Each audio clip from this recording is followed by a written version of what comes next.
আল্লাহ তাআলা যাকে একটি কন্যা দিয়েছেন তার জন্য একটি জান্নাত, দুইটি কন্যা দুইটি জান্নাত, যতগুলো কন্যা ততগুলো জাহান্নামের দরজা ব্লকেজ হয়ে যাবে। সুবহানাল্লাহ। আমাদের ঘরে যে কাচের প্লেট, চামচ, গ্লাস আছে, এগুলো যদি সাবান দিয়ে আমাদের ধুইতে হয়, ক্লিন করতে হয়, আমরা কি করি? খুব সাবধানে এটাকে ধরি, রাখি, ক্লিন করি, তাই না? এটাকে খুব সফটলি ডিল করতে হয়। রাসূল সাল্লাল্লাহু আলাইহি ওয়াসাল্লাম সেটাই বললেন, নারীদেরকে কাচের সাথে তুলনা করে বললেন তাদের সাথে এরকম কোমল আচরণ করতে হবে। এবং তিনি বলেছেন দুনিয়ার প্রতিটি মায়ের পায়ের নিচে আছে তার সন্তানের বেহেশত। সুবহানাল্লাহ।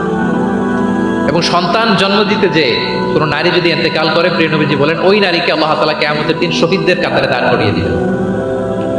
আল্লাহ তাআলা যাকে একটি কন্যা দিয়েছেন তার জন্য একটি জান্নাত, দুইটি কন্যা দুইটি জান্নাত, যতগুলো কন্যা ততগুলো জাহান্নামের দরজা ব্লকেজ হয়ে যাবে। সুবহানাল্লাহ। এভাবে তিনি নারীদের সাথে আচরণ করেছেন।